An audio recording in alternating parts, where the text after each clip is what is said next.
The guitar strumming stopped abruptly when Rose whispered in a trembling voice, "If that song is for me, why have you never dared to admit it, Bruno?" The atmosphere in the luxurious living room felt as if it was holding its breath. Warm lights reflected soft shadows across the textured stone walls, while the aroma of vanilla candles burning on the marble table blended with the scent of freshly replaced white roses. Bruno sat on the mustard-yellow sofa with his acoustic guitar still vibrating softly, his fingers frozen over the strings. His gaze slowly lifted toward Rose, who stood a few steps in front of him, her pink dress shimmering gently under the warm lighting, yet her expression was far from calm. Bruno swallowed hard. He was used to facing thousands of fans, bright stage lights, and deafening cheers, but Rose's gaze, filled with hope and hurt, had always been the most terrifying stage for him. "You're reading too much into it," he said softly, trying to sound casual, though his voice came out slightly hoarse. Rose let out a small laugh, one that sounded bitter. She stepped closer, the sound of her heels tapping against the wooden floor in a firm rhythm. "I've known you long enough to know when you're lying, Bruno." Bruno's fingers reflexively touched the guitar strings again, plucking a short note that sounded like a held breath. He lowered his head, his curly hair falling across his forehead. Memories spun in his mind like an unfinished film reel. The first night he met Rose at a charity event in Los Angeles, how she sat alone in the corner of the room, smiling politely at everyone, yet her eyes looked empty. He remembered approaching her for simple small talk, only for it to turn into a 3-hour conversation about music, dreams, and loneliness they had never admitted to anyone else. "The song isn't finished yet," Bruno finally said, his voice softer, almost like a confession he didn't want to be heard too clearly. Rose stared at him without blinking. "Or maybe it's your feelings that aren't finished." The words struck Bruno harder than he expected. He raised his face, looking at Rose with a mixture of admiration and fear. He had always admired her courage to express her emotions, something he had never possessed. As a musician, Bruno could write thousands of lyrics about love, loss, and hope, but when it came to saying them out loud, the words seemed to disappear from his mind. Rose took a deep breath. She tried to hold back the emotions she had stored for so long. Since childhood, she had grown up in a world that demanded perfection. She was used to hiding sadness behind elegant smiles, used to dancing on stage while enduring pain in her feet, and used to loving someone without any guarantee of being loved back. Bruno was the only person who made her feel comfortable being herself, without masks or performances. "Why did you call me here tonight?" Rose finally asked. Bruno let out a long breath. He placed the guitar beside him and slowly stood up. The distance between them was now only a few steps.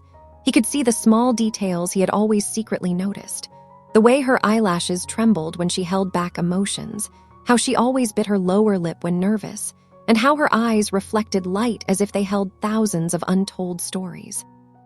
"I wrote that song 3 months ago," Bruno said quietly. "The night after we argued." Rose's eyes widened slightly. That argument had been one of the most painful moments in their relationship. That night, Rose accused Bruno of never seeing her as more than a friend.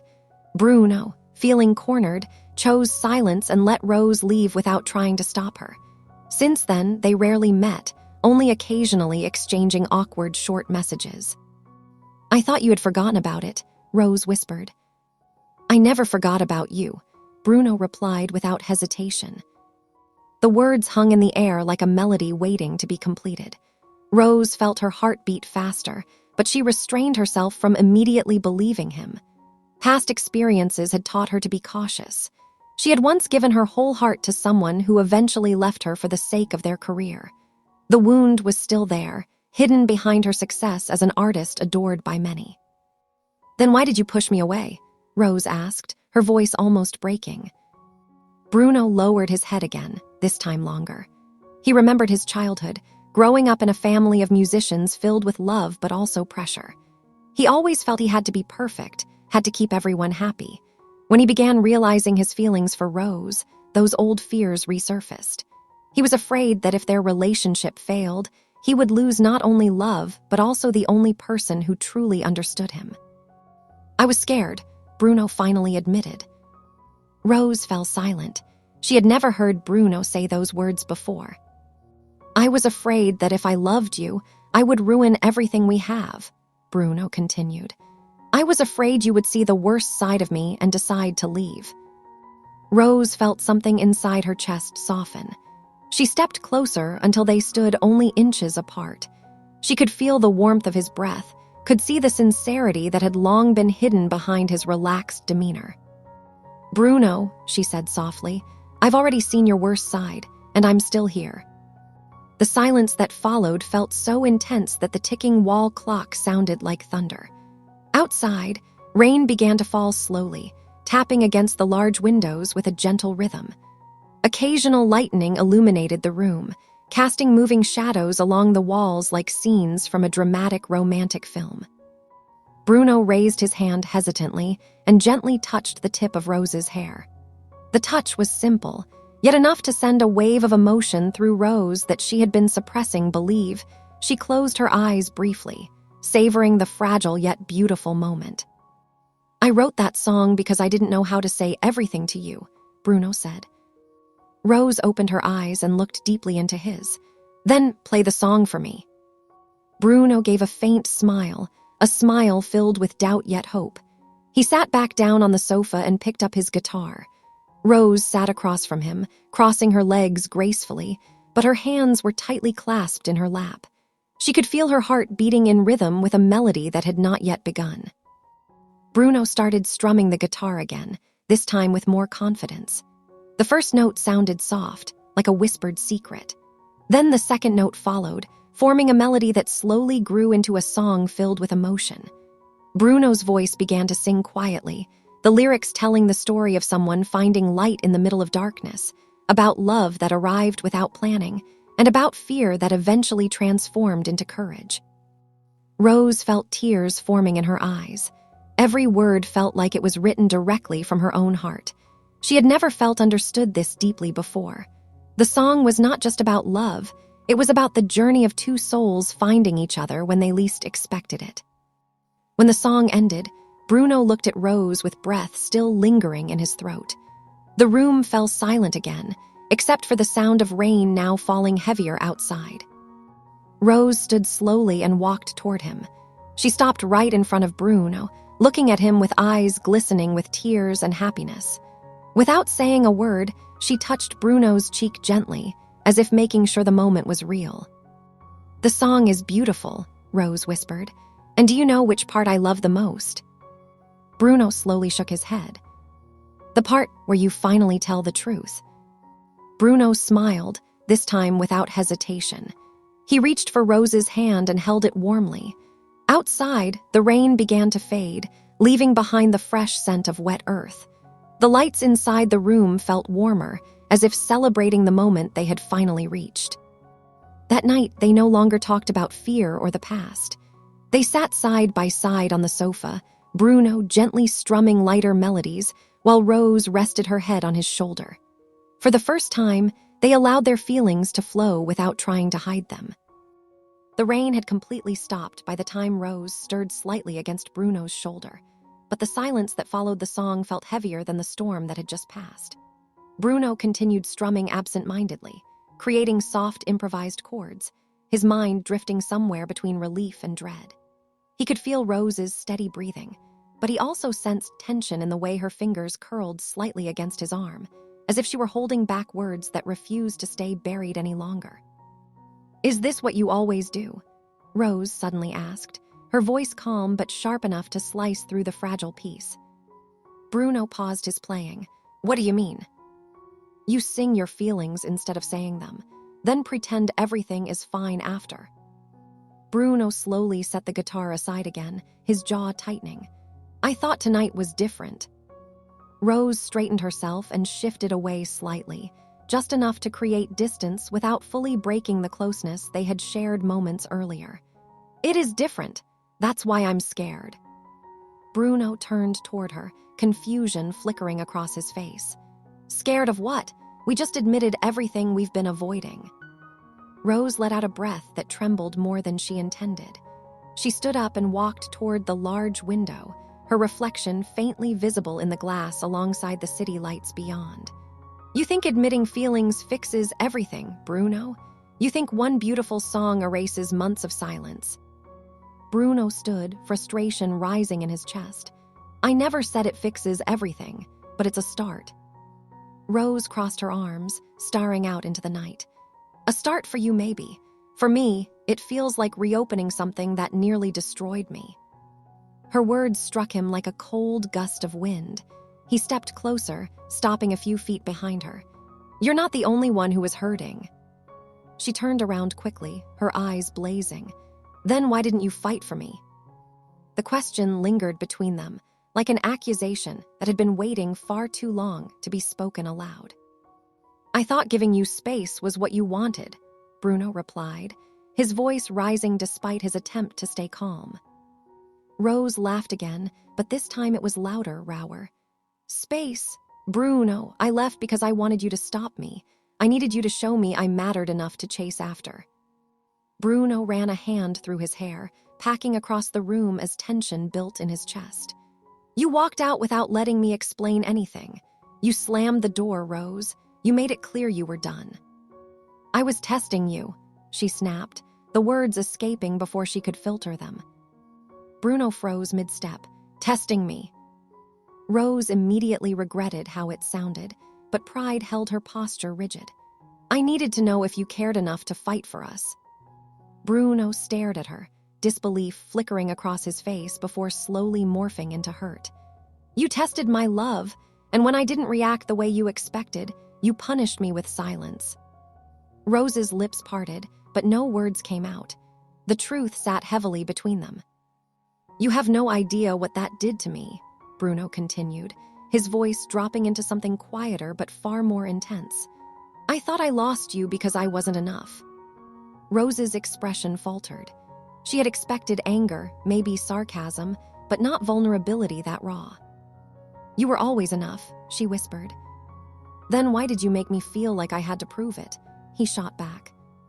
The air in the room felt suffocating now, thick with emotions that had been suppressed for too long. Rose walked toward the marble table and gripped its edge, steadying herself as memories surged through her mind. Years of betrayal, broken promises, and people leaving when she needed them most had shaped her into someone who constantly searched for proof of loyalty, even if it meant creating impossible tests. I don't know how to trust something that feels too perfect, she admitted finally, her voice trembling. Every time I get close to happiness, it disappears. Bruno softened slightly, though frustration still lingered in his eyes. And you think pushing me away protects you? It protects me from falling completely, she replied. Bruno stepped closer, his presence commanding yet careful. But it also guarantees you'll always be alone. Rose looked up at him, tears beginning to form again. Maybe I deserve that. Don't say that, Bruno said immediately, his voice sharp with emotion. You don't get to decide you're unworthy of love just because someone else failed you. Rose shook her head, her composure cracking. You don't understand. My last relationship nearly destroyed my career. He leaked private recordings, twisted my words, made me look unstable. I lost endorsements, I lost friends, and for months I couldn't even step onto a stage without feeling like everyone was judging me. Bruno's anger melted into shock. You never told me it was that bad. I was ashamed, she admitted, wiping her tears. And when I started falling for you, I kept waiting for history to repeat itself. Bruno reached out and gently took her hands, forcing her to face him fully. I'm not him. I know that, she whispered, but fear doesn't listen to logic. He squeezed her hands slightly, grounding her. Then let me prove it to you, not with songs, not with promises, just by staying. Rose stared into his eyes, searching for hesitation, searching for any sign that he might walk away when things became complicated. Instead, she found determination that both comforted and terrified her. You say that now, she said softly, but what happens when your world gets louder? When tours start again? When rumors spread? When people start speculating about us and turning our lives into headlines? Bruno exhaled slowly. That world has always been loud. The difference is, I'm tired of pretending it doesn't affect me. Rose blinked, surprised. I've spent years being the easygoing guy who laughs everything off, he continued. But the truth is, the spotlight gets lonely, and you're the only person who makes it feel less blinding. The confession hung in the air like a fragile thread connecting them. Rose stepped closer without realizing it. You're risking a lot by saying that. I know, he replied. Silence settled again, but this time it felt different, less hostile, more uncertain. Suddenly, Rose's phone vibrated loudly on the table, shattering the moment. She glanced at the screen and her expression instantly changed, her shoulders tensing. Bruno noticed. What is it? Rose hesitated before answering. It's my manager. Then answer it. She shook her head quickly. Not now. The phone kept vibrating insistently. Bruno frowned. Rose, something's wrong. She finally grabbed the phone and answered, turning slightly away, but Bruno could still hear fragments of the conversation. What do you mean it's already trending? She asked sharply. A pause. No, that's impossible, we were careful. Another pause. Longer this time. Her face drained of color. Who leaked it? Bruno's chest tightened. Rose, what's going on? She ended the call slowly, her hands shaking. There's a video circulating online, she said quietly. What video? Rose swallowed hard before meeting his eyes. Footage from tonight. Someone recorded us through the window.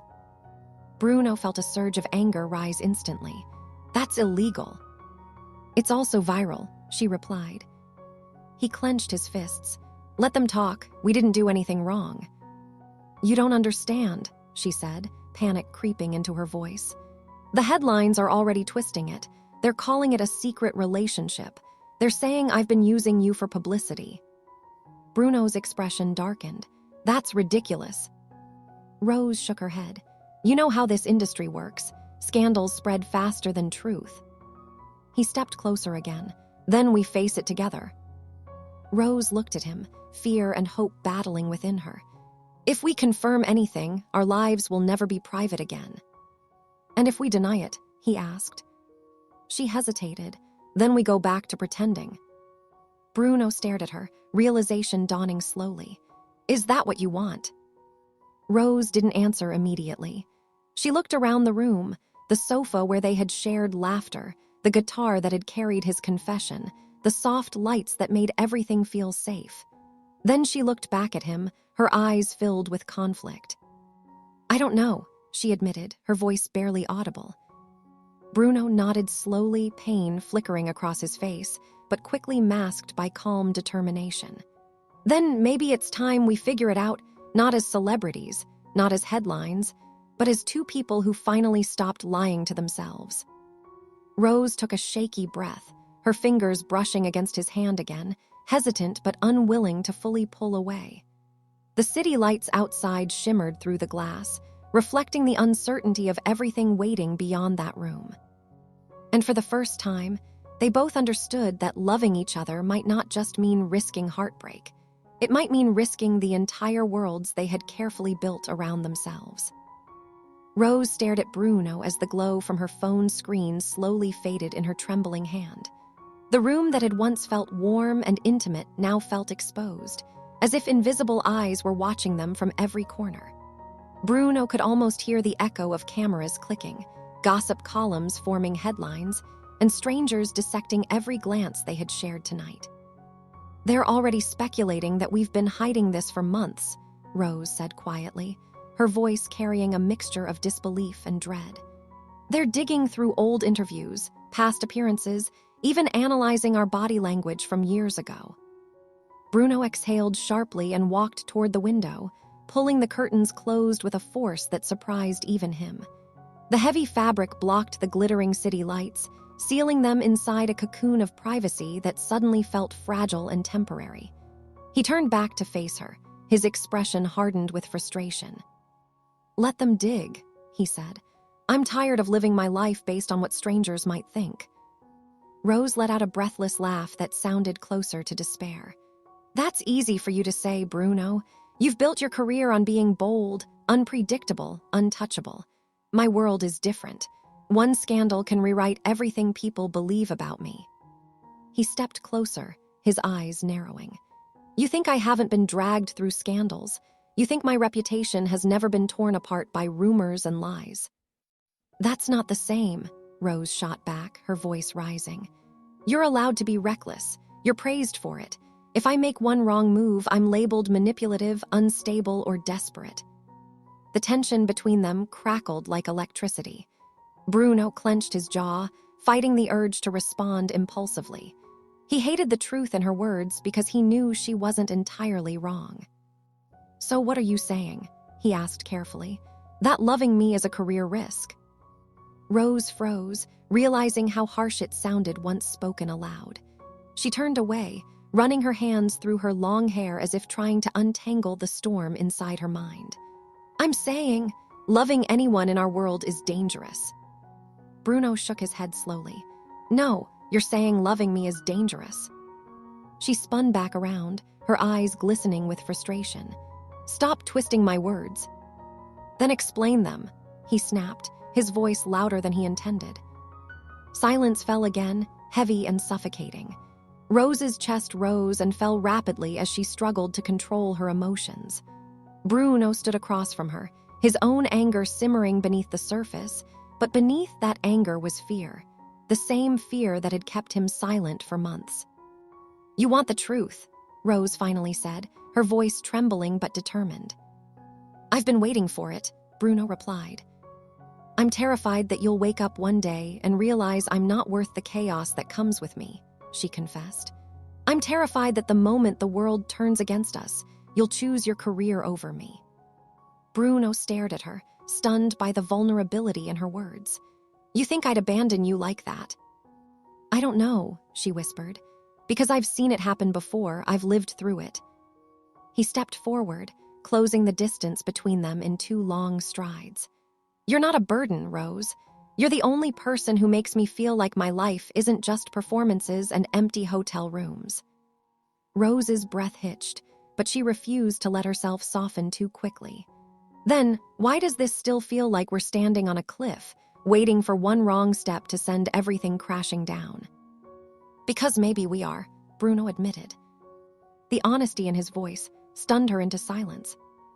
"But I'd rather fall with you than spend the rest of my life wondering what would have happened if I didn't jump," he added, his voice low and steady.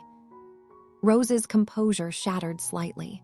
She stepped closer, her fingers brushing against his chest as if confirming he was real, not just another dream destined to dissolve. "You don't understand how much that scares me," she whispered. "Then be scared with me," he replied softly. Before she could respond, her phone buzzed again. This time, she didn't want to look, but instinct forced her to glance at the screen. Her expression shifted from fear to pure shock. "What now?" Bruno asked, his patience thinning. "It's worse," she said, her voice hollow. "They released another clip from 3 months ago, the night we argued." Bruno frowned. "That was private." "They recorded us outside the studio parking lot," she said, her hands trembling. "It shows me yelling at you. It makes it look like I was accusing you of using me for publicity." Bruno's eyes darkened. "That's completely out of context." "It doesn't matter," she whispered. "The internet doesn't care about context."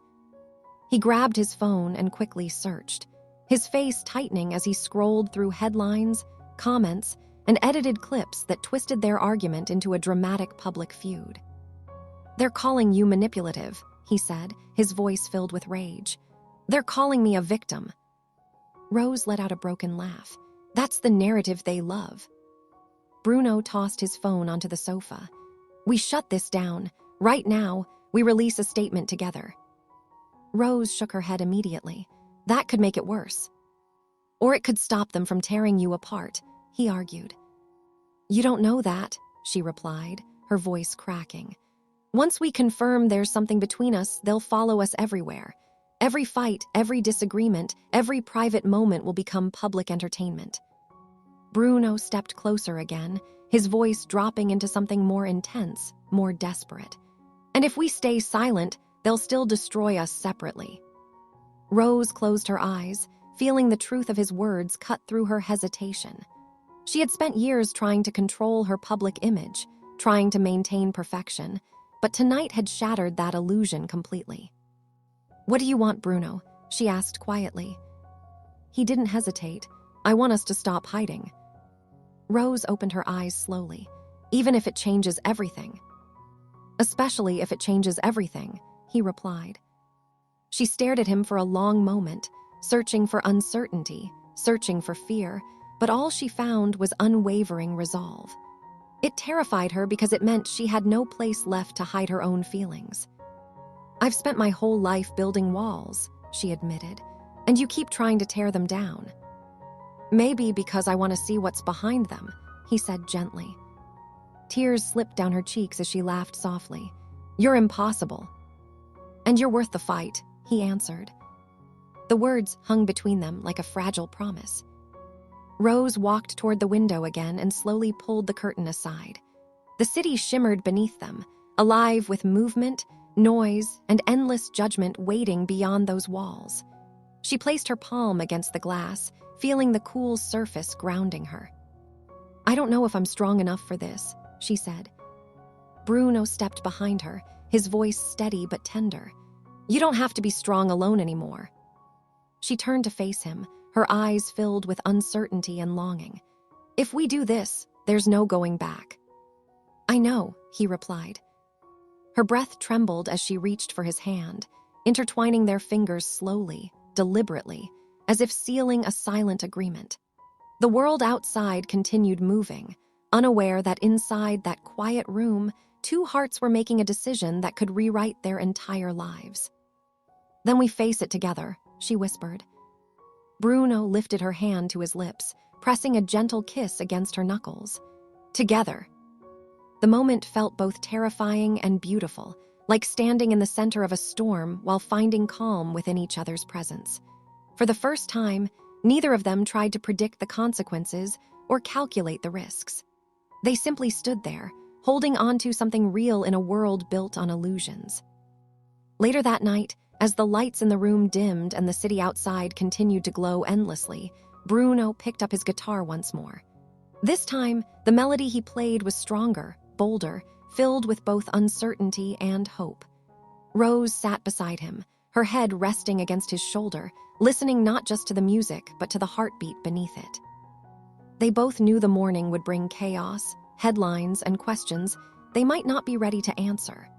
They knew the path ahead would be filled with scrutiny, pressure, and moments that might test the very foundation of what they had just confessed. But as Bruno's fingers danced across the strings and Rose closed her eyes, allowing herself to breathe in the quiet warmth of his presence, they also knew something else. Love, they realized, was never about certainty or safety. It was about choosing someone, again and again, even when the world tried to convince them to walk away. And as the final note of Bruno's melody lingered in the air, both of them silently promised that no matter how loud the world became, they would fight to protect the fragile, beautiful truth they had finally found in each other.